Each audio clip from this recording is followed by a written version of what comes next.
ಇವತ್ತು ರಾಜ್ಯ ಸರ್ಕಾರ ಇವತ್ತು ಅಧಿಕಾರಕ್ಕೆ ಬಂದ ಮೇಲೆ ಅನೇಕ ರೀತಿಯಲ್ಲಿ ಇವತ್ತು ತೊಂದರೆ ಕೊಡ್ತಕ್ಕಂಥ ಕೆಲಸ ಯಾವುದಾದ್ರು ಸರ್ಕಾರ ಮಾಡ್ಯಾರ ಕಾಂಗ್ರೆಸ್ ಸರ್ಕಾರ ಮಾಡ್ಯಾರ ಅಂತ ನಾವು ಹೇಳಕ್ಕೆ ಬಯಸ್ತಾ ಇದ್ದೀವಿ. ಅಧಿಕಾರ ವಹಿಸಿದ ತಕ್ಷಣವೇ ಅನೇಕ ಕೊಲೆ ಸುಲಿಗೆಗಳು ಮತ್ತು ಇವತ್ತೆಲ್ಲ ರೀತಿಯಲ್ಲಿ ಕೂಡ ತೊಂದರೆ ಕೊಡ್ತಕ್ಕಂಥ ಸರ್ಕಾರ ಕಾಂಗ್ರೆಸ್ ಸರ್ಕಾರ ಅಂತ ನಾವು ಹೇಳಬೇಕಾಗಿದೆ. ಇವತ್ತು ಚುನಾವಣೆ ಅಂತ ಸಂದರ್ಭದಲ್ಲಿ ಅನೇಕ ರೀತಿಯಲ್ಲಿ ಜನರಿಗೆ ಮೋಸ ಮಾಡ್ತಕ್ಕಂಥ ಕೆಲಸ ಮಾಡಿ ಅನೇಕ ಗ್ಯಾರಂಟಿಗಳ ಘೋಷಣೆ ಮಾಡಿ ಹಾದಿ ತಪ್ಪಿಸ್ತಕ್ಕಂಥ ಕೆಲಸ ಇವತ್ತು ಈ ಸರ್ಕಾರ ಮಾಡ್ತಾಯಿದೆ. ಇವತ್ತು ಜನರಿಗೆ ನಾವು ಸರ್ಕಾರ ಬಂದ ತಕ್ಷಣ ಪೆಟ್ರೋಲ್ ಡೀಸೆಲ್ ರೇಟ್ ಕಡಿಮೆ ಮಾಡ್ತೀವಿ ಅಂತಕ್ಕಂಥದ್ದು ಕೂಡ ಇವತ್ತು ಜನರಿಗೆ ಮಾತು ಕೊಟ್ಟು ಅದೇ ಜನರಿಗೆ ಮೋಸ ಮಾಡ್ತಕ್ಕಂಥ ಕೆಲಸ ಇವತ್ತು ಈ ಸರ್ಕಾರ ಮಾಡ್ತಾಯಿದೆ.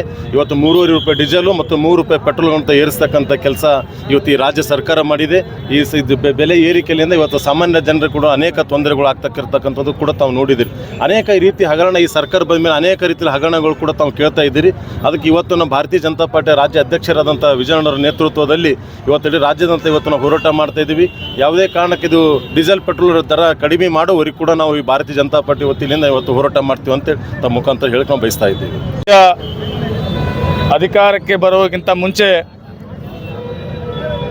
ಎಲ್ಲ ಜನರಿಗೆ ಇವತ್ತು ಒಂದು ಮಾತನ್ನು ಹೇಳಿತ್ತು, ಚುನಾವಣೆ ನಂತರ ಪೆಟ್ರೋಲ್ ಮತ್ತು ಡೀಸೆಲ್ ದರಗಳಲ್ಲಿ ಇಳಿಕೆ ಮಾಡ್ತೀವಿ ಅಂತ ಮಾತು ಸಿದ್ದರಾಮಯ್ಯನವರು ಜನರಿಗೆ ಮಾತು ಕೊಟ್ಟಿದ್ದರು.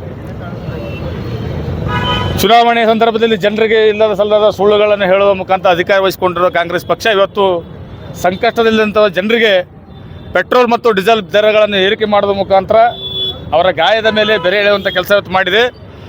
ಚುನಾವಣೆ ಸಂದರ್ಭದಲ್ಲಿ ಜನರಿಗೆ ಕೊಟ್ಟಂಥ ಮಾತುಗಳಿಗೆ ಇವತ್ತು ವಚನ ಭ್ರಷ್ಟರಾಗಿದ್ದಾರೆ ಮತ್ತು ಕೊಟ್ಟ ಮಾತಿಗೆ ತಪ್ಪಿದ ಸಿದ್ದರಾಮಯ್ಯನವರ ಸರ್ಕಾರ ಇವತ್ತು ಸಂಪೂರ್ಣವಾಗಿ ದಿವಾಳಿ ಆದಂಥ ಸರ್ಕಾರ ಇವತ್ತು ಪೆಟ್ರೋಲ್ ಮತ್ತು ಡೀಸೆಲ್ ದರಗಳು ಏರಿಸುವ ಮುಖಾಂತರ ಜನರಿಗೆ ತೊಂದರೆ ನೀಡುವಂಥ ಕೆಲಸ ಮಾಡಿದೆ. ಭಾರತೀಯ ಜನತಾ ಪಕ್ಷ ಇದನ್ನು ಉಗ್ರವಾಗಿ ಇವತ್ತು ನಾವು ಖಂಡಿಸ್ತಾ ಇದ್ದೀವಿ.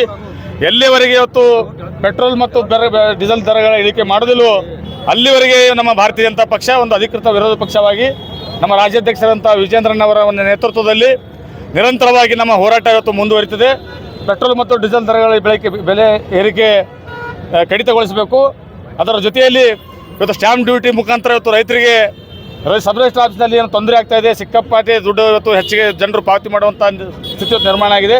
ಅದನ್ನು ಕೂಡ ಭಾರತೀಯ ಜನತಾ ಪಕ್ಷ ಇವತ್ತು ಖಂಡಿಸಿದೆ. ಇದೇ ರೀತಿಯಾಗಿ ಸಾಕಷ್ಟು ವಿಷಯಗಳು ಇಟ್ಟುಕೊಂಡು ಮುಂಬರುವ ದಿನಗಳಲ್ಲಿ ಭಾರತೀಯ ಜನತಾ ಪಕ್ಷ ಇವತ್ತು ಉಗ್ರವಾದ ಹೋರಾಟವನ್ನು ಮಾಡ್ತೇವೆ. ಈ ಒಂದು ಬೆಲೆ ಏರಿಕೆಯನ್ನು ಇವತ್ತು ನಾವು ಭಾರತೀಯ ಜನತಾ ಪಕ್ಷ ತೀವ್ರವಾಗಿ ಖಂಡನೆ ಈ ಸಂದರ್ಭದಲ್ಲಿ ನಾವು ಮಾಡ್ತಾ ಇದ್ದೀವಿ ಅಂತ ಹೇಳ್ತಾ ಇದ್ದೀನಿ.